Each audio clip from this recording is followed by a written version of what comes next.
Hello everyone, good morning, Radhe Radhe.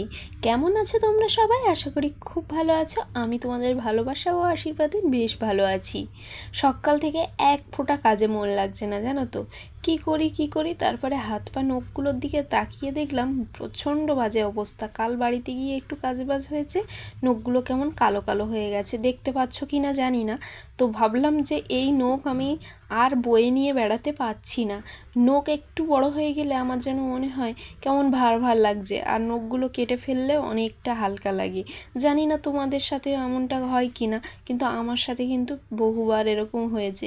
তো সেই কারণেই বলতে পারো আজকে আমি নখগুলো কাটবো। আর পায়ের নখ কাটা হয়ে গেছে, হাতের নখগুলো কাটছি। আর নখগুলো না প্রচণ্ডভাবে শক্ত হয়ে গেছে, নেল কাটারে ঠিকভাবে কাটতে পারছি না। যদি একটু ভিজিয়ে নিতাম তাহলে হয়তো একটু নরম হতো। তারপরে দেখো তোমাদের সাথে বকবক করতে করতে আমার নখ কাটা কমপ্লিট হয়ে গেছে। আর এখন আমি একটু ঘরটা গুছিয়ে নেব, কারণ বেশ অনেকটাই কিন্তু বেলা হয়েছে। আমি উঠেছি অনেক আগে, কিন্তু একটু কাজবাজের কারণে মানে এডিটিং, তারপরে আরও নিজের একটু পড়াশুনো ছিল, সেই কারণে আরও দেরি হয়ে গেছে। এই দেখো মাইক্রোফোনটা পর্যন্ত বেডের উপরে ফেলানো, জল নেই, জল ফল সব ভরতে হবে। তো প্রথমে যেটা আমি করব, বিছানাটা গুছিয়ে নিচ্ছি, নিয়ে চলো রান্নাঘর থেকে আমার ঝাড়ুটা নিয়ে আসি। এই ঝাড়ুটা প্রচুর কাজে দেয় জানো তো। মানে হতে পারে প্লাস্টিকের, কিন্তু বিছানা ঝাড়লে পুরো টান টান হয়ে থাকে, আর আমার তো বিছানা টান টান না হলে একদম পছন্দ হয় না। তারপরে ঘরটা মুছে নিচ্ছি। একটা কথা কি বলো তো, সংসারটা ছোট হলেও নিজের মতো করে থাকার মধ্যে কিন্তু একটা শান্তি আছে। তুমি যে সময় পারবে তোমার কাজগুলো কমপ্লিট করতে পারবে, যে সময় পারবে তুমি তোমার পছন্দ মতো কিছু রান্না করতে পারবে, কিছু খেতে পারবে। খুব মানে কি বলবো, নিজের মতো করে বাঁচা এই স্বাধীনতাটা মানে খুব একটা মানুষের জন্য জরুরি, তার মেন্টাল হেলথ বলো বা ফিজিক্যাল হেলথ বলো, সব কিছুর জন্য। যাই হোক, তোমাদের সাথে বকবক করতে করতে আমার কিন্তু ঘরটা মোছা হয়ে গেছে। আর এই ঘর কিন্তু আমি অন্তত দিনে 3বার করে মুছে থাকি। ঘর মুছে জানো তো পুরো স্নান হয়ে গেছি, পুরো দেখো পুরো ঘেমে গেছি। তো এখন কিছু থালা বাসন ধোবো। কালকে অনেক রাতে বাড়ি এসেছি, রাত মানে 10:30 ধরো, কিন্তু আসার পরে খাওয়া দাওয়া করার পরে মানে আর থালা বাসন ধুতে ইচ্ছে করছিল না। সারাদিন এত ধকল গেছে, মনে হচ্ছিল যে না থালা বাসন ধোবো না। তো সব রেখে দিয়েছি, তো সেগুলো এবার ধুতে হবে। চলো ধুয়ে দিই। কালকে সেই বাসি থালা বাসন এবার সব ধুতে হবে। তো চলো ঝটপট করে সব ধুয়ে নেওয়া যাক।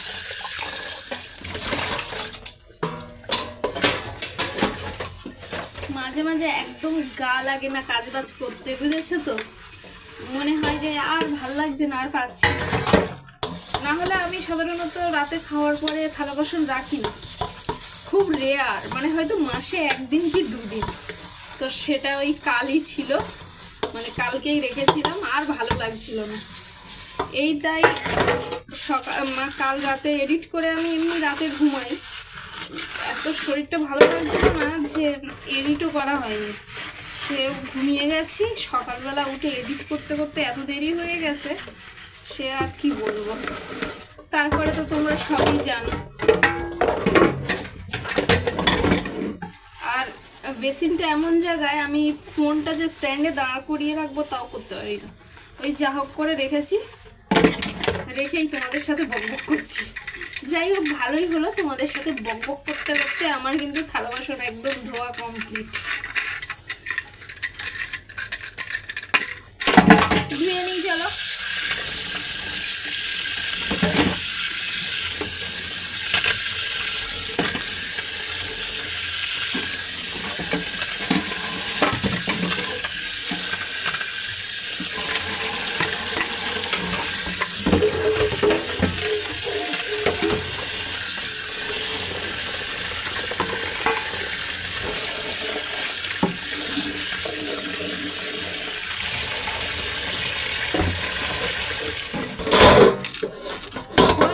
পড়ে গেলে বিরক্ত লাগে, যা তা একেবারে।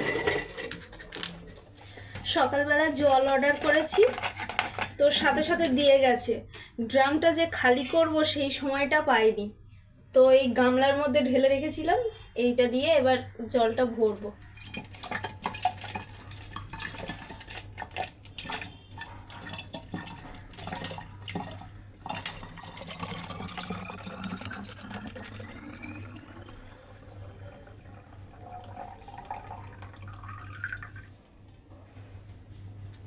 কতটা জল ফেলেছি, মানে এমনি এমনি কাজ করতে কষ্ট হচ্ছে, তারপরে কতটা জল ফেলেছি দেখেছো? তা যাই হোক, জল একটু বেশি রয়ে গেছে, একটু জল খেয়ে মানে ফুরাই।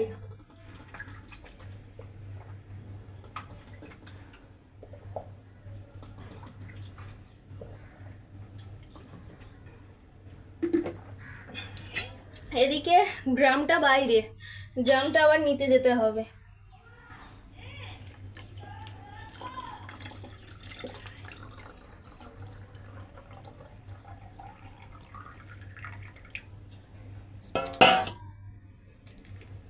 যে ভরে নিলাম। দেখো কতটা জল ফেলেছি, দেখো জলটা ফেলতে গিয়ে। চলো এবার ড্রামটা ঘরে তুলি, ড্রামটাও ঢুকিয়ে নিতে হবে, না হলে আবার যাতায়াতের অসুবিধা রাস্তার ধারে আছে। চলো জলের ড্রামটা নিয়ে আসি। একদম গেটের সামনেই জলের ড্রামটা রেখে দিতে বলেছিলাম, তো দিয়েছে। আর গেটটা যে নিচের পোর্শনটা একটু উঁচু, সেই কারণে দেখো উপরে তুলে নিলাম প্রথমে। এই তুলতে খুব কষ্ট হয় এইটুকু, তাই যেন মনে হয় কোমরে লাগছে। জানি না বাবা, যারা নিচ থেকে উপরে তোলে তারা কি করে তোলে, তাদেরও নিশ্চয়ই অনেকটাই কষ্ট হয়। তো দেখো আমি তো ভেতরে নিয়েছি, নিয়ে এবার রান্নাঘরে গিয়ে রাখবো। আর ওই ড্রামটা, যেটা খালি ড্রাম ছিল, যখন এসেছিলো আমি দিয়ে দিয়েছি। এইভাবেই প্রত্যেকবার নিই, একটা ড্রাম খালি হয়ে যাওয়ার পরে নিয়ে যায়। জলের ড্রামটা নিয়ে রান্নাঘরে চলে এসেছি। আর এইটা কিন্তু খুব আমার একটা কাজের জিনিস বলতে পারো। মানে প্রথমে যখন এরকম ড্রাম কিনে জল খেতাম, তখন ওই ডিসপেন্সারগুলো থাকে, ওর মধ্যে জল ঢেলে তারপর খেতে হতো। তারপরে বর একটা হাতে ফ্রেশ করে করে জল তোলার একটা কিনে দিয়েছিল, সেটাও আছে, তোমাদেরকে পরে একদিন দেখাবো। তারপরে এইটা কিনে যা উপকার হয়েছে কি বলবো। এটা ইলেকট্রিক, এটা চার্জেবল জিনিস। তো এটা কারা কারা ইউজ করো অবশ্যই কমেন্টে জানিও, এটা কিন্তু ভীষণ উপকারে লাগে। তো চলো এইটা এবার বসিয়ে দেখো, এটা টেনে তুলে ফেললাম। এই যে, এই কি সুন্দর দেখো। এদিকের সব কাজ গুছিয়ে নিয়ে বসে পড়েছি রান্না বান্না করতে। আজ করব কুমড়ো আর পটল ভাজি। কুমড়োটা বলতে পারো আমার বর একদম ছুঁয়েও দেখতে চায় না, তাই কুমড়োটা আমার জন্য, পটলটা আমার বরের জন্য। এদিকে আরও একটা তরকারি হচ্ছে, ঢেঁড়স আর আলু দিয়ে মাছের ঝোল। এটা আবার আমার বরের খুব পছন্দের তরকারি। আর তোমরা কে কে খেতে ভালোবাসো কমেন্টে কিন্তু অবশ্যই জানিও। আর তারপরে তোমাদের সবাইকে জানাই গুড ইভিনিং, কারণ তারপরে আর তোমাদের সাথে কিছুই শেয়ার করতে পারিনি, এতটাই কষ্ট হচ্ছিল যে দুটো ভাত খেয়েই শুয়ে পড়েছিলাম। আর তারপরে বেরিয়েছিলাম পড়াতে। আসার পথে আমাকে কাকু ডাকলো যে এসো হালখাতার কার্ডটা নিয়ে যাও। জীবনে প্রথম আমার নামে কোনো হালখাতার কার্ড হলো, যেটা ভেবে মনে হচ্ছে যেন অনেকটাই বড় হয়ে গেছি। তোমাদের কার কার এরকম মনে হয় অবশ্যই কমেন্টে জানিও। এই যে আমাকে দিয়ে দিয়েছে কার্ড। আর তারপরে দেখো এই শাখা পলাটা নতুন এসছে রুপোর একসাথে, বেশ কিন্তু ভালো লাগছে, ইউনিক। দাম বলছিল ওই 1200 টাকা মতো। তারপরে বাজারে চলে আসলাম, এসে নিয়ে নিলাম কচু, কারণ কয়েকটা মাছ আছে আর কচু দিয়ে একটু রান্না করব ভাবছি। তো আজকে করব না, কাল করব, সেই কারণেই। তো দেখো দাদাটাকে বললাম যে তুমি বেছে দাও, তো বেশ বড় বড় দেখেই বেছে দিয়েছে। আর একটু ধনেপাতা নিয়েছিলাম। আসার পথে এই যে ভাজাভুজিগুলো বিক্রি হচ্ছিলো, অ্যাকচুয়ালি বর বলেছিল যে চপ নিয়ে আসতে, পান্তা দিয়ে খেয়ে নেবে, কিন্তু চপ মনের মতো পায়নি, আলুর চপ ছিল না। তো ভেজিটেবল চপ দিয়ে তো আর পান্তা খাওয়া যায় না, সেই কারণে এই ভাজাগুলো বিক্রি হচ্ছিলো, তাই এগুলো নিয়ে এসেছি। তারপরে একটু বাড়িতে এসে রেস্ট নিলাম, আর লাইভে বসিনি, কারণ আমার স্যারের কাছে এক্সাম আছে, সেই কারণে। তারপরে তো বরকে বললাম আমার ভাতটা একটুখানি মেখে দাও, ও দিচ্ছিল। আর সাথে দেখো ওই ভাজা ছিল, পেঁয়াজ ছিল, তারপরে দুপুরের কুমড়ো ভাজা, পটল ভাজা, এই সমস্ত ছিল। তো আমার বর ওর থালাটা মাখা হয়ে গেলে এই যে আমাদের তার সাথে সাথে চলছে গোপাল ভাঁড়, এটাও একটু দেখিয়ে দিলাম। আর ওই যে যেটা বলছিলাম, ওর থালাটা মাখা হয়ে গেলে আমি বলছিলাম আমার থালাটাও একটু মেখে দাও, তাহলে ভাল লাগবে, ব্যাপারটা আমাকে একটু কষ্টটা কম হবে। তো এই যে নিয়ে নিয়েছি। আর আজকে পান্তাটা দারুণ খেয়েছি জানো তো। আর এই আলুর এই পকোড়াগুলো আজকে আমি ফার্স্ট টাইম কিনলাম, অন্যদিন কিনি না, কিন্তু ওর সাথে যে এই চাটনিটা দেয় না, মারাত্মক, আদার চাটনি মেবি, আমার তো দারুণ লাগে ওটা দিয়ে খেতে।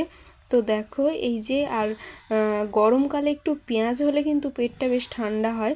তো ভাত নিয়ে নিলাম, আর তার সাথে একটা পেঁয়াজ নিয়েছি, আর এই যে পকোড়া, এইটা দিয়ে কিন্তু দারুণ জমিয়ে খেলাম। আর আজকের ভিডিওটা তোমাদের কেমন লাগছে অবশ্যই কিন্তু জানিও কমেন্টে। তোমরা একটা কমেন্ট করলে আমার পরের দিন আবার ভিডিও করতে মন চায়। তো জানি তো তোমাদেরও আস্তে আস্তে আমাকে ভালো লাগবে, সেই জন্যই কিন্তু আশায় আছি। তো যাই হোক, লাইক করো, কমেন্ট করো, বাই।